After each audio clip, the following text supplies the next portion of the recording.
So dear beloved community, it's such a joy to be together on this, the 26th of April in the year 2020. We made it. We made it to this moment. So that's something to celebrate. In our tradition, we often hear in our sutra opening verse that the Dhamma is deep and lovely. It's beautiful in the beginning, it's beautiful in the middle, and it's beautiful at the end.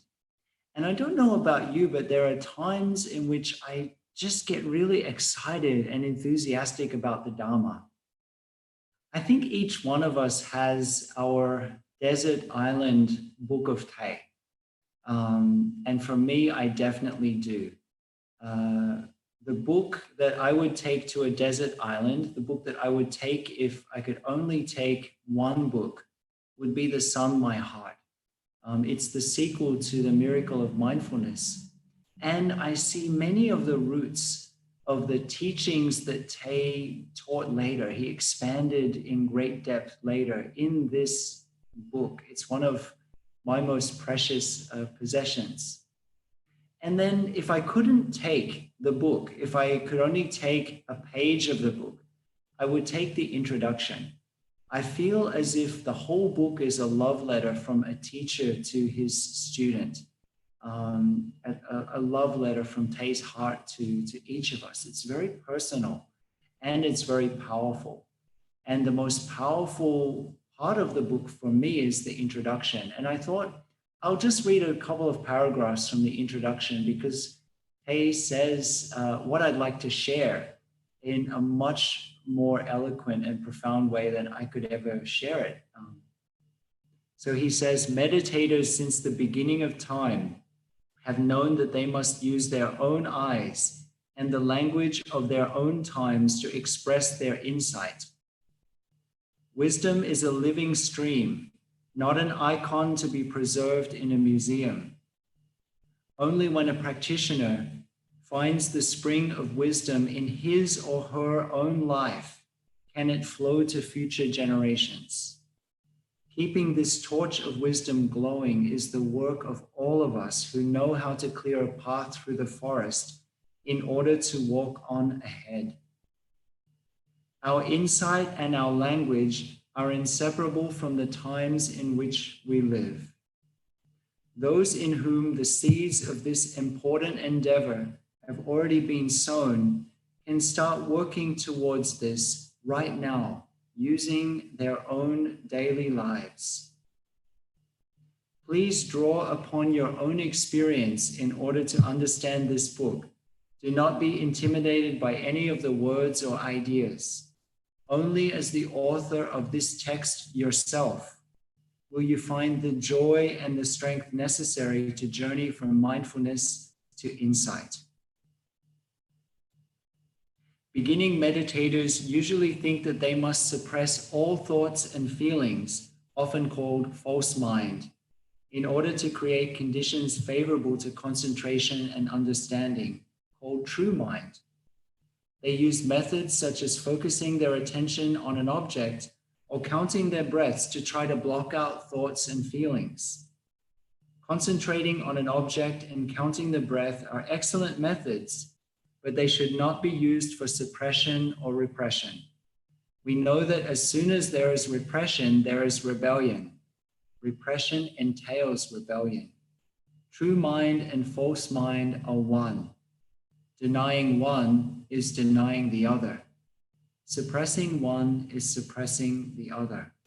Our mind is ourself. We cannot suppress it. We must treat it with respect, with gentleness, and absolutely without violence. Since we do not even know what our self is, how can we know if it is true or false, and whether or what to suppress? The only thing we can do is to let the sunlight of awareness shine on ourself and enlighten it, so that we can look at it directly. The sun of awareness originates in the heart of the self. It enables the self to illuminate the self. It lights not only all thoughts and feelings present, it lights itself as well.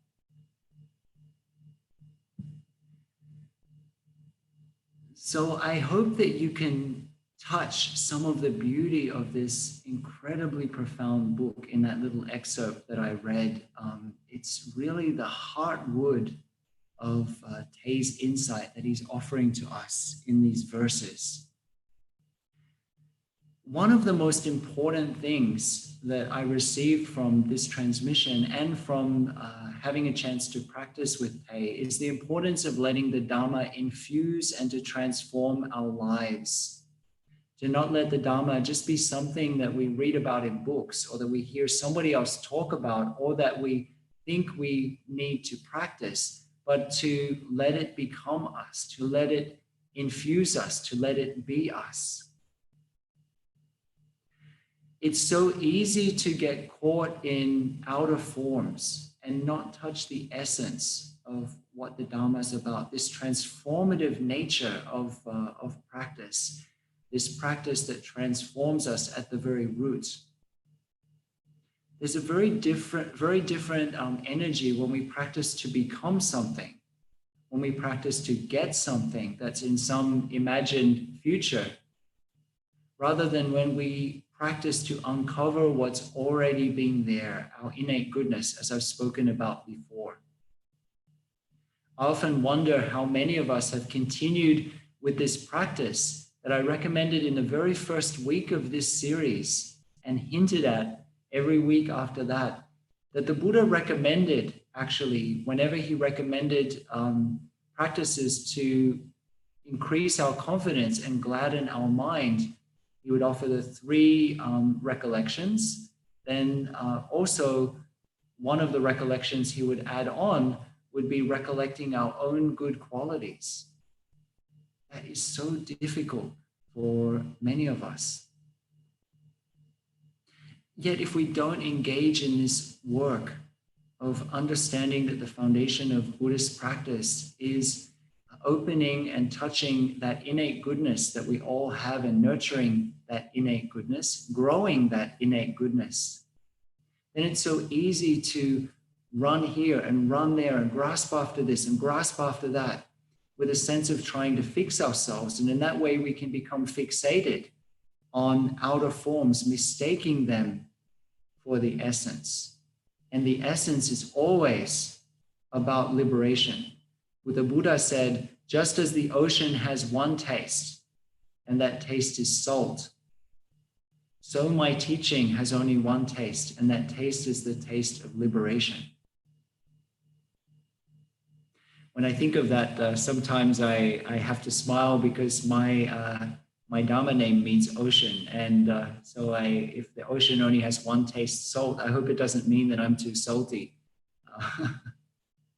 In the Kalama Sutta, which is one of the most profound suttas in the Pali Canon, which was given to a group of meditators in Kamasa Dhamma, the Buddha invites us to be sure that we apply practices, apply them deeply, and see their transformative effect in our own lives. And there's an important phrase in that sutra. It says, when we ourselves know, when we haven't just heard it from others or read it in books or think we might do it sometime, but we've actually experienced that transformation in our own life, then it's not a matter of faith in some external person or something that we've read. It's a deep sense of confidence in our own path that wells up because we know these things are real. We've experienced transformation in our lives. We're a little more happier. We're a little more free. Otherwise, there can be a tendency to have an energy of feeling that things should be this way or that way. And if things are slightly different, then we suffer or we think they're wrong.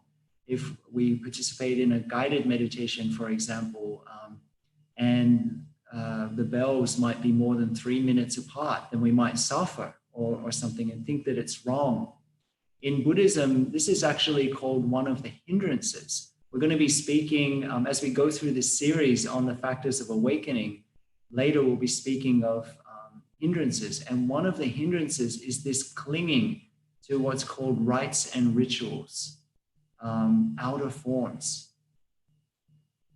This feeling of, oh, if something's slightly different, then it's just not right, it's not correct, and we suffer.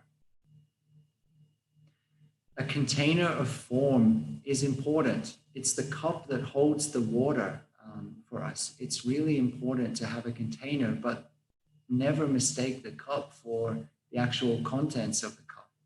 The container is there to hold and to direct the energy. It's not necessarily the energy itself. Each of us has our daily rituals, and it might be an interesting activity to spend a day to observe your rituals through the day, particularly as we've been in lockdown for a while. Some of these rituals have become quite important for us. And it can be interesting to observe them, to see what your particular rituals are. Maybe you get up in the morning and hopefully you smile and breathe a little bit. And then maybe you just have to go and have a cup of tea first, and then you might go and wash your face, all of these things. I'm pretty sure that many of us have a quite particular order that we do things in the mornings.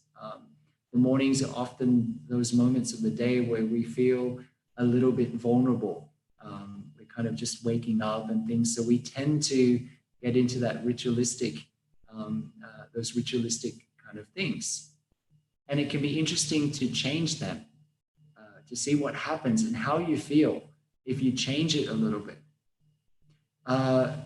Sometimes if we're not careful, rather than our practice being about this sense of inner liberation, this sense of joy that wells up, that sense of having this routine that has to happen in this particular way in order for everything to be exactly right, can infiltrate our practice life as well. And rather than having the taste of liberation, it can have the taste of routine.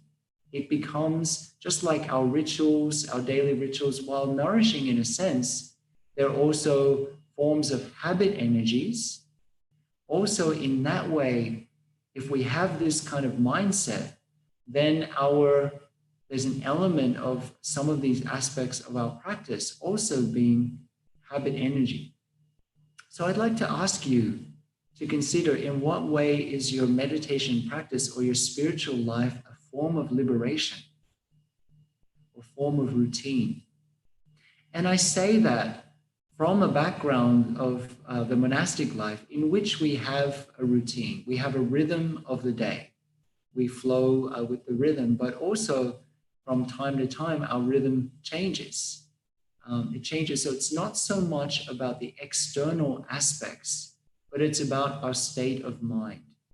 It's about how we approach each moment, how we feel if something's slightly different, if a bell is slightly different, or perhaps we take a slightly different walking meditation path today or something. Do we have a sense of irritation arising and then think, oh, this is just not correct. Oh my goodness. I have, I received a letter from a Sangha not so long ago in which they were sharing that there was a controversy in the Sangha because they were saying that it was just not the Plum Village practice to have sitting and then walking and, then to do like dhamma discussion. They had to be sitting, they had to be walking, there had to be another period of sitting. And so the Sangha had split into two. And I thought, what a pity. What a pity. There's a temptation in our meditation life to just, and it is as if we're not careful. We don't have this sense of this factor of awakening that we call investigation, that we spoke of a few weeks ago. There's a temptation in our meditative life, in our spiritual life, to remain in the comfortable. Once we experience this sense of ease, this sense of openness of meditation, then there can be a tendency to just get comfortable. It's very subtle. And yet our spiritual life and our meditation is about exploration and insight and understanding the roots of our habit energies, smiling to the roots of our habit energies, in that way, that sense of liberation, that sense of opening up just a little bit more every day, of becoming just a little bit more open-hearted and compassionate and engaged with our life as it is, rather than it becomes a little greater every day, rather than we're closing down more and more and we're having a sense of controlling more and more. All meaningful change, meaningful and lasting change starts with inquiry. It starts with asking questions. And so for me, one of the questions that's come up is, how can we change the world outside? If we haven't changed our inner world, the two go very much together. If we're not working our edge, if in fact, when our edge is touched, when we feel a little bit uncomfortable, when some of our worldviews or our ways of relating or our ways of experiencing things are challenged, we just turn away from it and not want to look at it. If we're not working our edge, how will the transformation happen? In Plum Village, we've developed a particular form, and yet I'm always intrigued to hear people share stories of Plum Village. And I'll never forget Tay sharing with us a number of years ago that when he heard people sharing, this is Plum Village and that is Plum Village, he said, regardless of that, however we view Plum Village, it's like just a snapshot, a postcard of Plum Village, because Plum Village has been like for so many years. It's been for decades, but even before that, it existed in seed form in Tay's consciousness. And we know, if we've been in Plum Village, that like for a number of years, a couple of decades, we know that things have always been in a process of growth and development. And this is not something to fear, but real insight springs out of community. And we see that essence in Plum Village, how some of the practices, some of the teachings of Tay expanded so beautifully over the years. And now we have such a treasure to be able to look even more deeply into. In one of Tay's teachings that he shared often about, he shared about the 3 doors of liberation. And one of those doors is signlessness, apranihita. And a sign here is an appearance or a form of manifestation. And that if we mistake the appearance of something for the reality, then we can be subject to fear and anger and despair and so on if that form changes somehow. For example, a cloud. We recognize a cloud because of its appearance. We usually see it as a white or a gray cloud floating in the sky. This afternoon, Brother Tenzin and myself were sitting on the veranda in the back, having tea together. We were enjoying the clouds that were floating by. There were many different colors here, white and purple and gray. It was beautiful. But a cloud can also become rain and ice and snow and so on. And if we get caught in the idea that a cloud is simply something that's floating in the sky, then our view of the true nature of the cloud might be a little too limited. Perhaps over a number of years in our daily life as well, we've become accustomed to seeing or doing things in a particular way. And suddenly when the outer appearance alters, we're shocked, we're devastated, we're fearful. Many of us in this nation, in Australia, and around the world are feeling that way right now. How external circumstances have changed quite dramatically.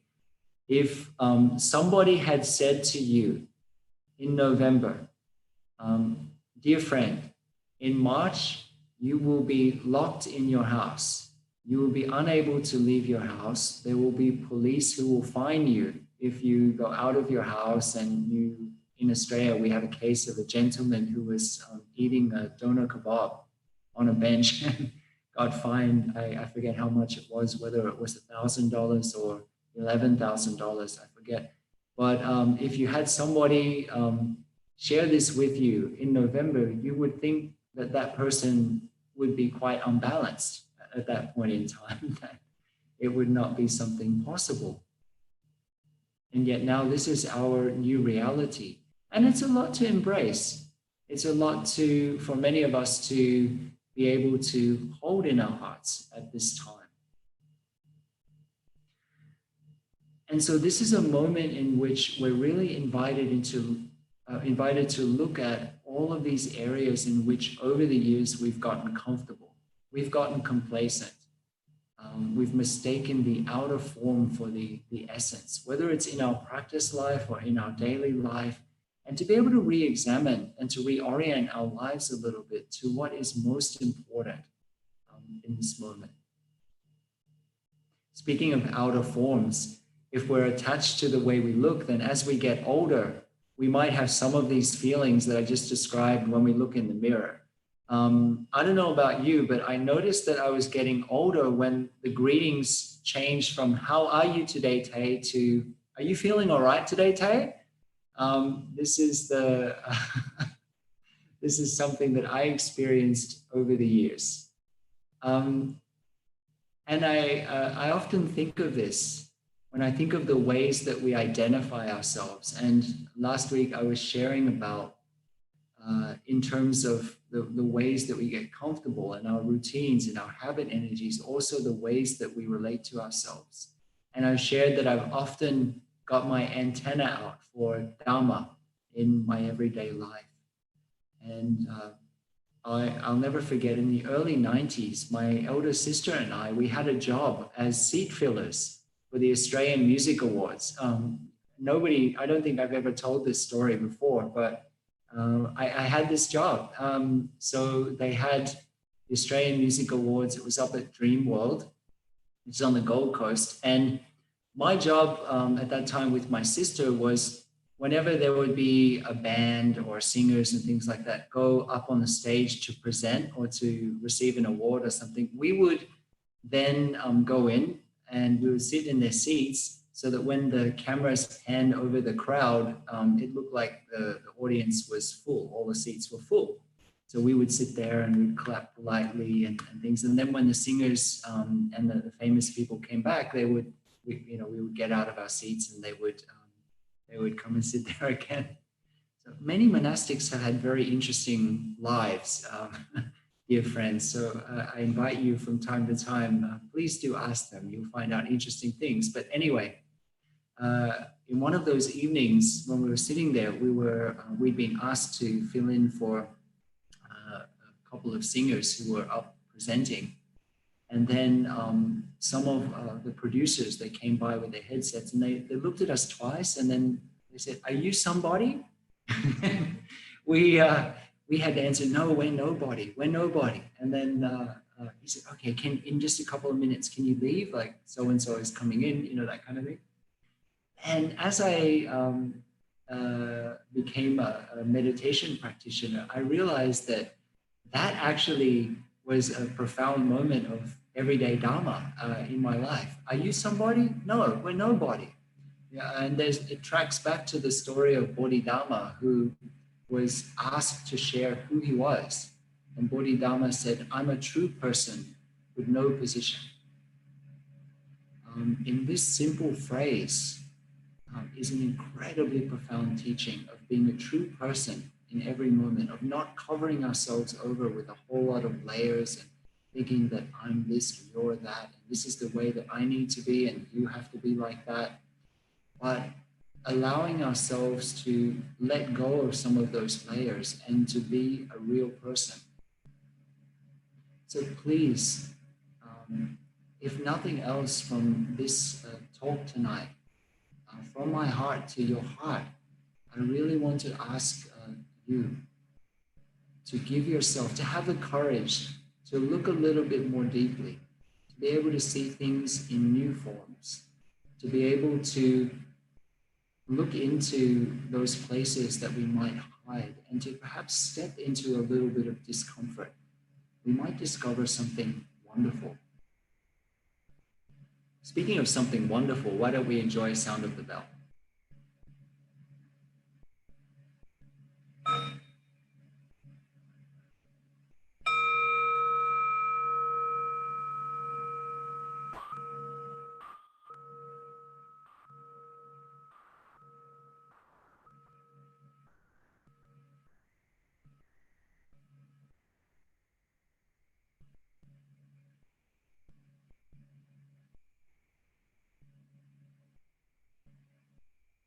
I really love poetry, and there's so many poems that encapsulate aspects of the Dharma.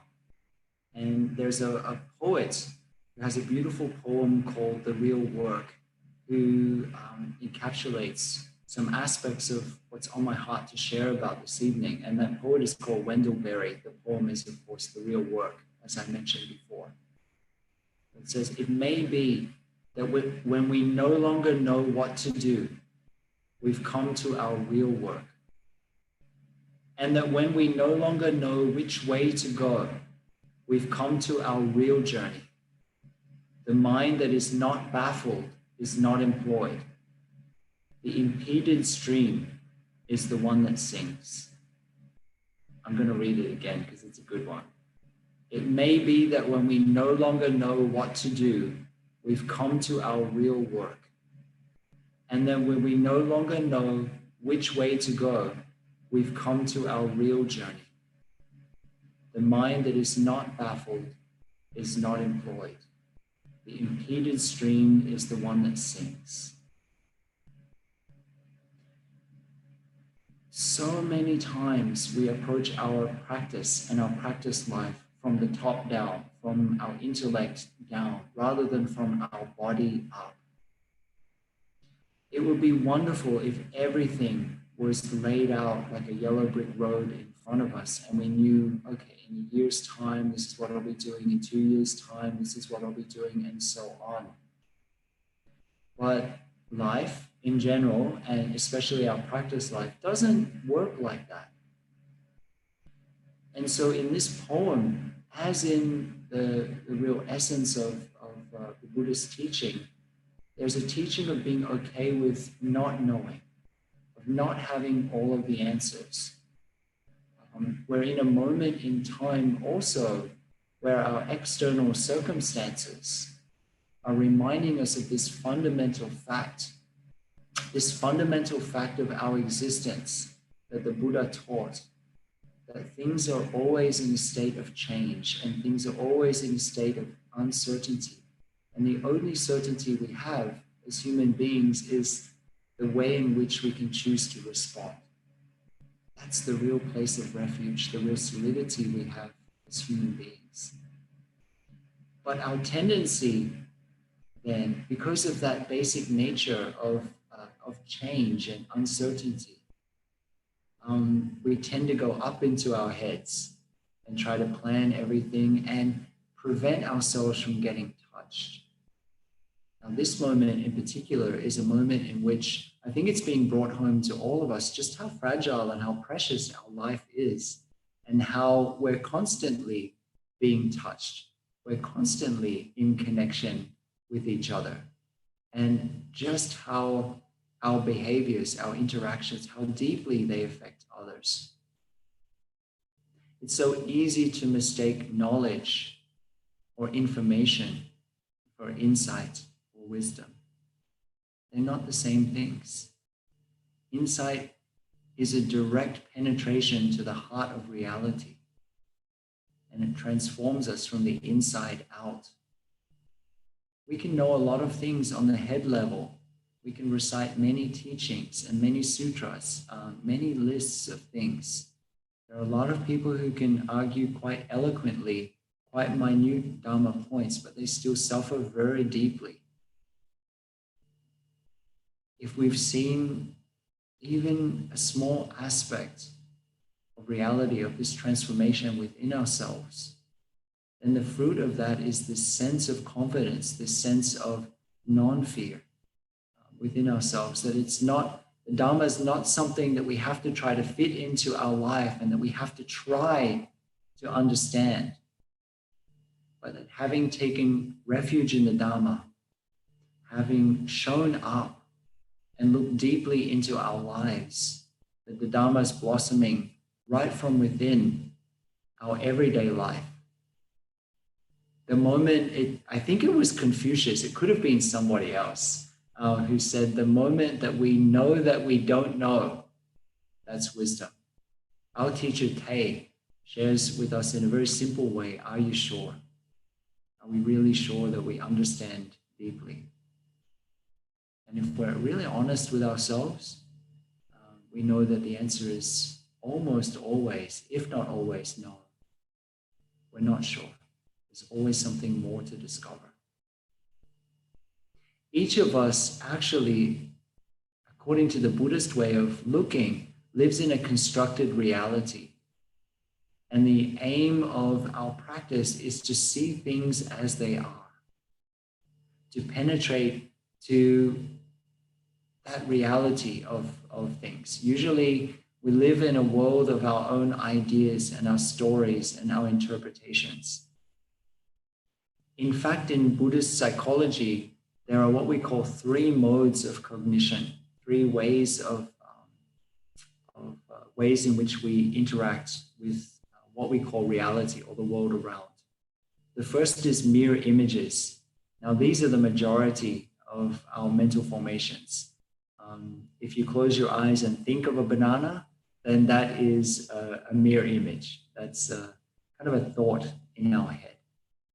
And then the second mode is the realm of representation. This is interpreted reality. It's what we tend to call reality in our everyday life, but it's actually just a construct. It's a story that we tell ourselves. We're in a room and we say it's hot, or we say it's cold, or we say this is good, this is bad, and so on. Now, normally we mistake these stories for reality.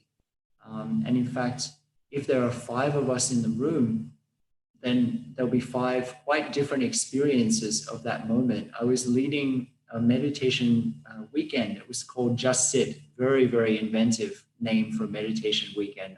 I will admit that, at Deer Park. And one of the exercises I had friends do during that weekend was just to pay attention to the sounds that they heard during their sitting meditation. We were sitting on the deck of the tea house at Deer Park. And at the end of that 15-minute session of just being aware of sounds that came and went, I asked people to share their experience.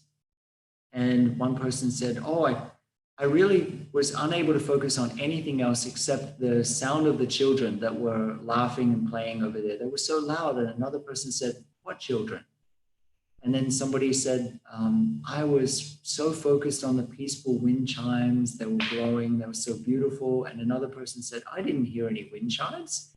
And it went on like this. It was so interesting that although all of us had been sitting there in the same space, we all had quite unique experiences. So for each of us, some of our senses are stronger, for example. Some of us are more visual, some are more auditory, and some are more sensate, or they're more in contact with tastes and so on. And we're aware of slightly different things because of those factors, and also other internal factors like our past experiences, traumatic and otherwise. So in each moment, what we call reality is, in one sense, something that's quite unique to us. It's not something that's shared in its completeness by any other person, even if they might be sharing the same space, because that which we call reality is always coming through a filter. This is what we call the realm of representation. If it's easier for you to understand this realm, it's basically the stories that we tell ourselves about something rather than the bare experience itself. And then the third is things in themselves. This is the third mode of cognition, or suchness. It's a direct understanding of something with no interpretation, a real sense of the bare experience of something. Now, this is very rare. This doesn't happen very often because we've been conditioned to tell ourselves stories about things. So developing the capacity to be easeful and to rest in things as they are, to begin to identify the stories that we tell ourselves and about others in every moment, and maybe having some fun with that too. Nobody ever said that it has to be a serious thing. To begin to have a little bit of fun with recognizing the interpretations, the stories we tell ourselves. It's a first step on the path towards this clear seeing, towards seeing things as they are. So we've been speaking about the 7 factors of awakening within the larger context of the Satipatthana and Anapanasati, which we're practicing with through the week in the Compassionate Ocean Sangha. And so we'll continue on this evening looking at another aspect of the 7 factors of awakening. If we speak of liberation, as I've said each other week, we need to ask ourselves and we need to ask each other, what do we or I need to be liberated from? What do I think I need to be liberated from? And what exactly does liberation mean? Does liberation mean there's no more pain, there's no more like physical symptoms or so on? Or is it a radical shift in perspective? These are things that we need to look into deeply rather than just using big words like enlightenment or liberation and so on, or even a big word such as suffering, or another big word, transformation. Really look and see, what do we mean by transforming suffering? What do we mean by liberation or awakening? And these 7 factors of awakening are the Buddha's explanation for what awakening is, what this shore of awakening is in the metaphor of crossing over, and also what the factors of awakening are as an every moment fruit of our practice, not something that we only obtain 10 or 20 years later, but something to touch right here and now. So I think it's really important to ask ourselves what we need to wake up to. When we can ask that question and answer it with every cell of our bodies, then you found your dhamma. If you ask yourself, what do I need to wake up to? And then from deep within that answer arises, then you found your dhamma. You found your practice. And a mature and deep spiritual practice begins at that point. It becomes something very personal, very real, and not something that we've read in a book somewhere and we're all confused about and we're trying to figure out how to apply it. But it's something that is very concrete immediately. And the Dhamma is always described as being immediately useful and effective. If it's not immediately useful and effective, it's not the Dhamma. It's simple as that. In the recollection of the Dhamma, that's how the Dhamma is described. Taking refuge in the Dhamma, in the practice, it's not a passive act, but it's an active process of discovery. It's an active process of engagement in each and every moment. And the Dhamma that each of us embodies, that each of us manifests, will have a slightly different emphasis. Over the past 2 weeks, we've been exploring mindfulness, investigation, joy, energy, and effort. These factors of awakening. These elements that are both the shore of liberation and the every moment fruit of liberation.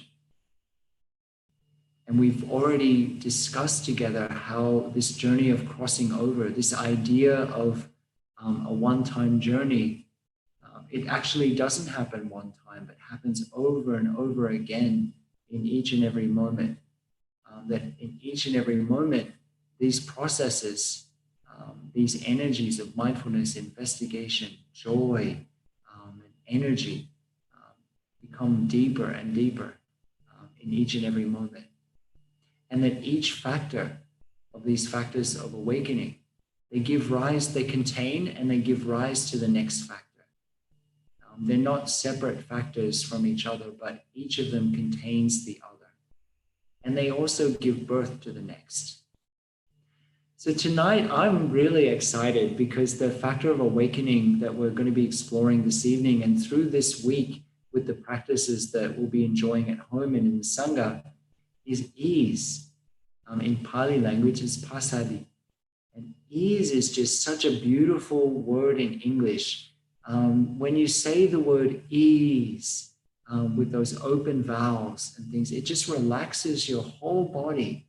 You feel completely, funnily enough, at ease.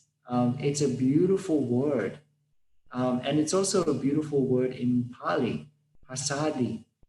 And as I've shared before, I feel that the real essence of this practice of arriving in each and every moment, in each step, with each breath that we share about so often in the Plum Village practice can be encapsulated in that seed syllable, ah, that if we walk in such a way, if we sit in such a way, if we breathe in such a way, if we eat in such a way, if we drive in such a way, that we experience this sense of that we're at our destination, that we're at our shore of liberation, right with every breath, with every step, then that is truly the experience of arriving. And it's also what is being described in this beautiful quality that we call ease or pasadi, this factor of awakening called ease. Ease of body and ease of mind, mental ease and physical ease. He often shares to have nowhere to go and nothing to do. In fact, arriving is one of the 4 seals, the 4 Dharma seals of Plum Village.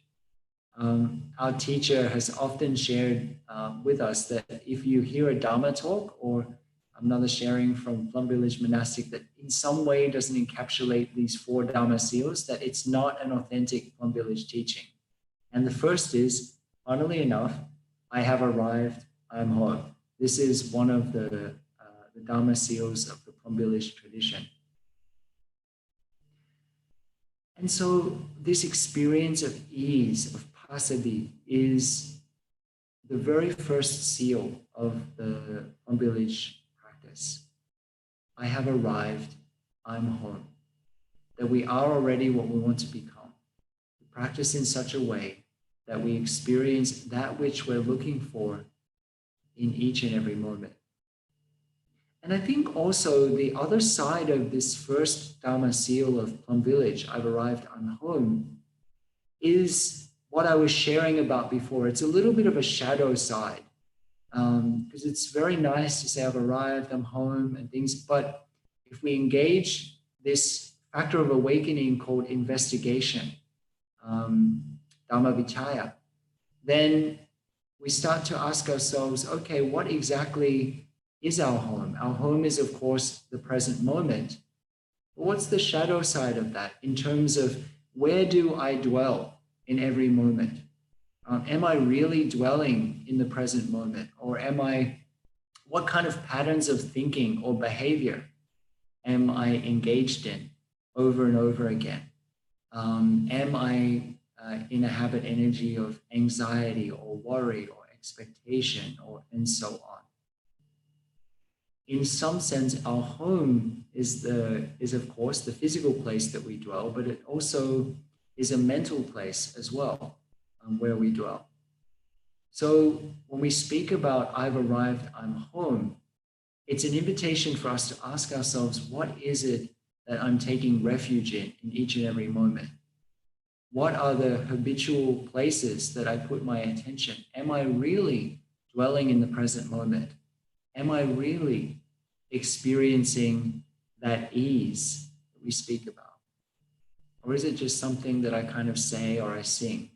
And if I'm not, what kind of strategies might I look at to be able to experience this sense of ease, this sense of this sense of having nowhere to go and nothing to do right here and right now?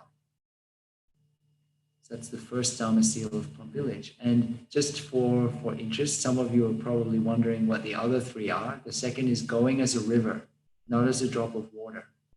That in the Plum Village tradition, we'll always emphasize community. We'll always emphasize the importance of listening to what we call the Sangha eye. That real insight will bloom from within a community and will not only be one person's idea. That in the Plum Village tradition, we try not to focus on just one person or something, but we always want to see a beautiful community manifesting. And we see this even in the life of the Buddha. Just after the Buddha's awakening experience, one of the first actions that he took was to go out and to build his Sangha, to build his community. Community has been an essential part of Buddhist practice from the very beginning. So going as a river, flowing as a river rather than a drop of water. The third is the interbeing nature of what we call the two truths and the three times. So don't worry, this is not too technical. Basically, in our school of Buddhism, when we talk about the two truths, then we're talking about the historical dimension. This is the dimension that we're living in every day, most of the time. It's our everyday experience. There's morning, which is followed by noontime, which is followed by nighttime, these kind of things. I like to joke around with friends and call it the hysterical dimension, because that's the kind of, it's a nice way to kind of remember it. It's the place where all of these things happen. And then there's the ultimate dimension, which can't be described in words and concepts, but that sense of suchness that we spoke about before. The sense of everything being available for us in this moment. The sense of spaciousness, a kind of a realm beyond the reactive realm that we live in. And in the Plum Village tradition, we say that these two things are not separate, that the transcendent is contained within the immanent, that something like nirvana, for example, this experience of liberation, is not something separate from samsara, separate from the realm of suffering, that happiness and suffering are not two separate things, but that they inter-are. So this is what we're speaking about when we're speaking about the two truths. And the three times are pretty easy for everybody to understand. It's past, present, and future. Basically, the present contains the past and the future. You know what I mean? That they inter-are, they're interconnected. So that's the third Dharma seal of Plum Village. And the fourth one is continuous ripening. That insight, in a very simple way, that insight is continuously ripening, continuously flowering, continuously growing. It's not a one-time event. Just as I spoke of before, this crossing over, this liberation, this opening of the heart, it's not a one-time journey, but a journey that we take over and over again in every moment. Or in another way, we could say that in each and every moment, there's an opportunity for a small awakening, a small opening of the heart. And that big awakening is made up of many small awakenings. And so when we consider these factors of awakening, these beautiful qualities of mind and body and heart that are every minute experiences of the shore of liberation, then one way to develop and to cultivate these factors, once we've recognized how they function in our lives, for example, mindfulness. We understand mindfulness, to put it very simply, in the Pali canon, the Pali commentaries, is described as this quality of not floating away, of being present for what is. And then from that capacity to rest with what is, starting to become curious about it. And then going forward into the other qualities, we see in our everyday life how those things develop. Then we begin to understand that it's possible, and it's one way to work with these factors of awakening is to apply them as a kind of a medicine, becoming more sensitive to what's happening in our mind and in our body, and applying these energies, these factors of awakening as antidotes or as balms for different things. And last week, you might remember that I spoke about tuning our practice constantly. I shared that sutra with the Venerable Sona, where the Buddha was talking. Sona was a musician, and the Buddha was talking about tuning your practice up or down in each moment to respond to the circumstance. And you remember that I also shared that Master Yun Men, one of the Master Cloud Gate, Master Van Mon, who is one of the great Zen masters, shared that the real essence of Buddhism is learning how to respond appropriately, an appropriate response. So here, appropriateness means this constant practice of becoming aware of our own inner landscape and tuning our application of these factors of awakening so as to manifest the qualities that are in line with our aspiration. In the fire discourse, the Buddha shares that mindfulness is always useful.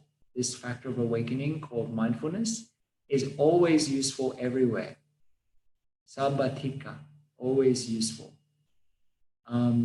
It's kind of like a panacea in medicine, like ginseng. It's considered to be the ultimate balancer.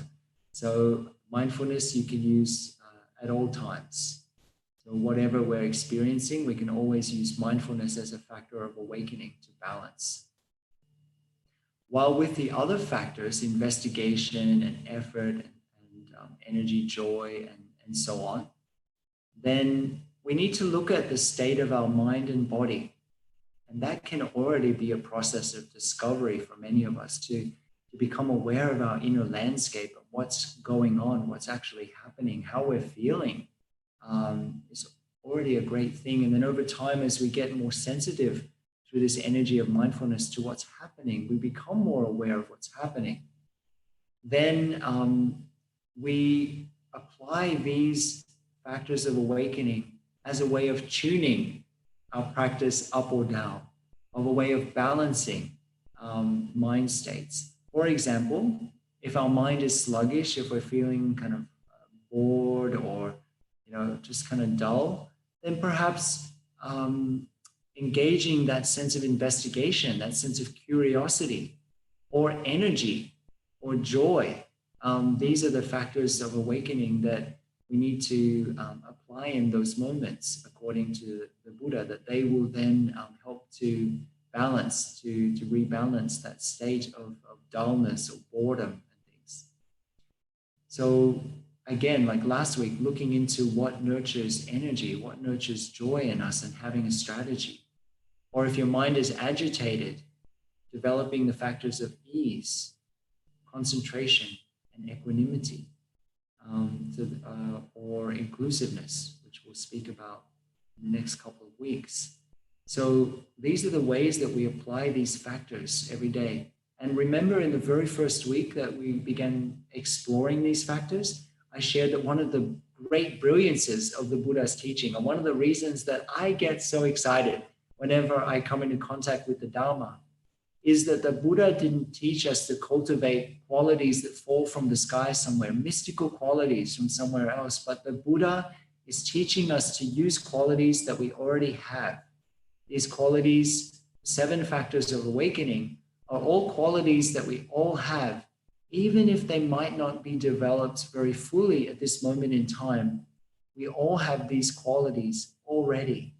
So our practice is a practice of cultivating these innate qualities we already have and learning how to apply them in skillful ways to be able to balance our mind, to be able to balance our experience, so as to be able to realize our aspiration, which I shared also as being very important. We have to know what it is we're looking for and what we're wanting to wake up to in our own lives. And then it becomes very easy when we look at these qualities and we understand what nurtures these qualities of investigation, of mindfulness, of energy, of joy and ease in our daily life. To be able to make choices to nurture those qualities and then to apply them in each and every moment. So developing a personal strategy is a very important thing to do in the life of the practice. Why don't we enjoy a sound of the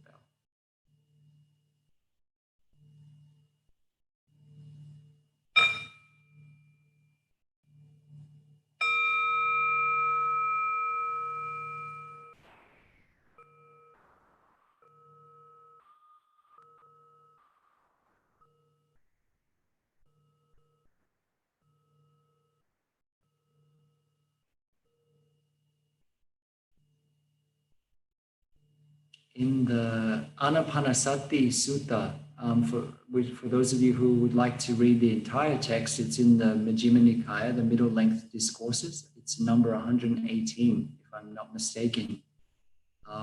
There's a beautiful paragraph that talks about the factors of awakening and how they give rise, they contain and give rise to the next. For example, it says, for one filled with joy, piti, the body and mind grows calm.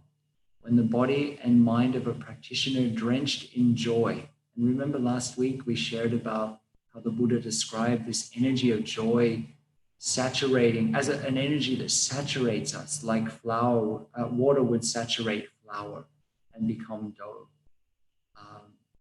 When the body and mind of a practitioner drenched in joy grows calm, then ease as a factor for awakening emerges.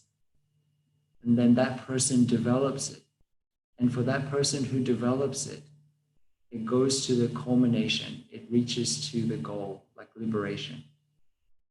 For one who is at ease with their body and mind calmed, the mind will become concentrated. When the mind of one who is at ease with his body calmed becomes concentrated, then concentration as a factor for awakening arises. If developed, it leads directly to the shore of liberation. So I wanted to just, I've spoken a lot about this quality of ease as it's manifested in our tradition as this sense of arriving. And the Buddha Ghosha in the Visuddhimagga, which is a great text, identifies, although it's a little bit wonky, identifies 7 things from which bodily and mental ease arises. The first is using superior food. Now, food here is not just edible food. It's the 4 kinds of nutriments. So when we read that phrase, using superior food, it means choosing edible foods, sense impressions, which we explored together in a lot of depth, looking at our motivations in every moment and looking at the seeds in our consciousness that are arising and being touched in every moment, and selectively watering those seeds or selectively choosing those nutriments, edible foods, sense impressions, motivations, and so on, that are in line with our aspiration, in line with what we want to manifest. That's called superior food. It doesn't mean having fancy food in a restaurant or anything. It means nurturing, choosing things that will nurture our aspiration. The second is living in a good climate, which doesn't only mean good weather and things. It means living in an environment in which our practice life is supported. So like that. And then maintaining a pleasant posture. Now, posture here means not only physical posture, which of course can be easeful, but also a mental posture, to not be too tight or too loose. So whenever we're speaking about ease, we're always speaking about physical, but also mental. And then the fourth I like a lot, keeping to the middle, not being too extreme. In Australia, we got a phrase. I know there are a number of Europeans on the Zoom tonight, but we have a phrase here in Australia, she'll be right. It'll be okay. So keeping to the middle, not being pulled over to any kind of extreme. I think Australians kind of have this one down. Like number 4, I feel like we're kind of good with that one here in Australia. Number 5 is avoidance of violent persons. Now, this means, of course, beings. When we say violent beings, people that are like really harsh or whatever, but also when we speak of beings in Buddhism, we're not only speaking of people outside, but also there's an element of speaking of the inner world as well. Like looking at mental formations or thoughts or ideas, kind of patterns of thinking that can also be harsh. And then 6 is the cultivation of persons, again, thinking of beings outside and beings within that are conducive to ease. So this is an invitation for us to look at those things that nurture that sense of ease in us, that sense of and actively cultivating them, both patterns of thought and our environment around. And then finally, being resolute, like sticking to it, is the last point of Buddha Gosha in the Visuddhimagga. And this means knowing what we want to wake up to and really setting our heart upon that. So these are the 7 ways that the Visuddhimagga recommends that we consider cultivating this sense of bodily and mental ease. So, as is our habit energy over the last few weeks of going through these talks on the 7 factors of awakening, I'd like to offer just a kind of a suggestion to reflect on through the week, and then a kind of a question as well. So the first is for you to ask yourself, have you experienced a sense of ease, passaddhi, in your practice, a sense of arriving body and mind fully in the present moment? If so, when and how? What nurtures that experience in you? And then from that deep looking, my suggestion would be to begin to develop a personal strategy, like of applying the factors of awakening in your own situation, to tune your practice up and down so that you experience this sense of centeredness, you experience this sense of ease in each and every moment. Those would be my suggestions this week. Why don't we enjoy a sound of the bell to bring the Dharma talk to a close this evening? I hope that you've enjoyed this talk this evening, that you've gotten something out of it. It's certainly been a delight to have a chance to share with you this evening.